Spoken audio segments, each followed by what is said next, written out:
Hi, my name is Darragh Kirby and I'm from Carbon Control. We are an Irish startup, obviously hence the accent. So we have an office in Dublin and we also have one in the UK.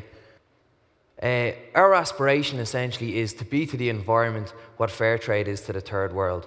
So when consumers go into a shop and they see products or they see services with the Carbon Control stamp of approval, they know that by purchasing these products they can make a real difference to the environment.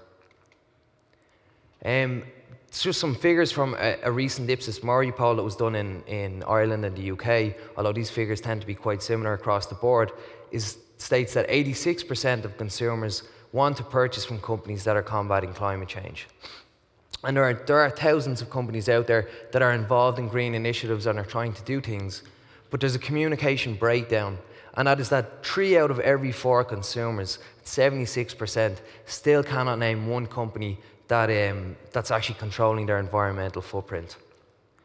And now there are lots of initiatives out there and different labels and campaigns, but none of them have reached the consumers. None of them have got that public mindshare across the board. They've been successful in regional areas or even domestic, but none of them have that international recognition that the likes of Fairtrade has when it comes to the third world. And actually, when myself and the co-founders came up with this idea, we spent about a year researching this as academics, looking at labels, what makes them work, what makes them fail. And one kind of massive gap is that what's called a stamp of approval is needed for the environment. And this is where it's a logo that consumers don't have to think. They just see the mark and they know, okay, this is a good product. They don't have to try and work out, how many grams are emitted in this, how does that compare with something else? They don't have to think what's the difference between a gold or a silver or a bronze standard, that it's just a stamp of approval that they can trust. So the benefits then are twofold. Obviously you've got the companies, they have the benefit, and then consumers.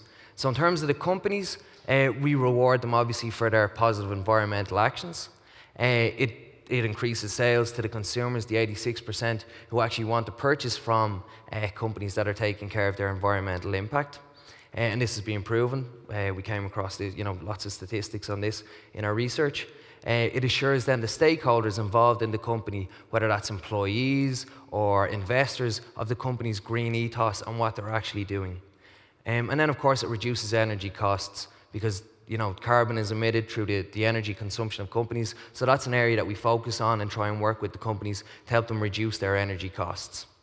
And then for the consumers, well, it empowers consumers to make a difference. When you see this as a consumer on a product, you know that by purchasing this instead of another product, that you can make a difference. And of course, there's always going to be a price issue there, but when they're of a comparable price, even with a fractionally more expensive cost, consumers are still willing to purchase.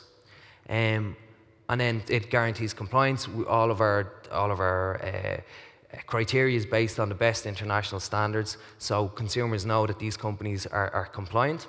And then of course, doing this, and part of, I suppose, what everybody here is about, when you put everything together, it's ensuring a greener future for ourselves, for our kids, and for future generations. So then how are the companies awarded the mark? Well, when companies approach us, or if we approach them, we work out like a CO2 emissions management system, or strategy, sorry. And in this then we have goals and we have targets that the companies agree on and that they have to meet. And then we audit the companies at the beginning, and we have a kind of a continual process to make sure that the companies are reaching their targets as time moves on. And then to avail of this, the companies pay us an annual license subscription fee. So obviously Carbon Control it's essentially a marketing tool for the companies. So we've 3 building blocks to our brand building campaign. The first one, of course, is like everybody is online. So we have our website, our social media campaigns. We use our Google AdWords. We also use Facebook promotions. And at the moment, we're actually running a Facebook campaign that until we reach 10,000 likes, we're going to plant 1 tree for every like we receive. So if any of you are on Facebook at the moment, or if you're going to be on it later, please give us a like, and we'll plant the tree. Then the second is the traditional media channels. So this is television, radio. We recently ran quite a successful outdoor digital advertising campaign in Dublin throughout the central transport hubs. And then thirdly, I suppose, which is kind of the keystone brand building strategy is what's called co-branding. And this is, it's been successfully adopted by the likes of Ben & Jerry's and Fairtrade, where Ben & Jerry's push Fairtrade because that gets them associated with the third world and looking after third world problems. And for Fairtrade, then it's essentially free advertising. And working with the companies, if they come on board and they adopt the logo, they're essentially putting the mark into consumers' hands. And consumers can then go online, read more about it, and they can look at all the individual companies and see what the companies are doing on an individual basis to actually make a difference to the environment. And so in the short time that we're in existence, we've established a couple of key partnerships with the EU Commission for Climate Change, and they have a campaign at the moment, A World You Like with a Climate You Like, also with the European Environmental Agency, and with WeForest, who are a tree planting charity. And WeForest actually have Archbishop Desmond Tutu, Ralph Fiennes, Stephen Fry as advocates, so it's really nice to be involved with these guys. And then it's through WeForest that we actually plant the trees for our Facebook campaign. So who are we? Well, Shane and myself are the co-founders.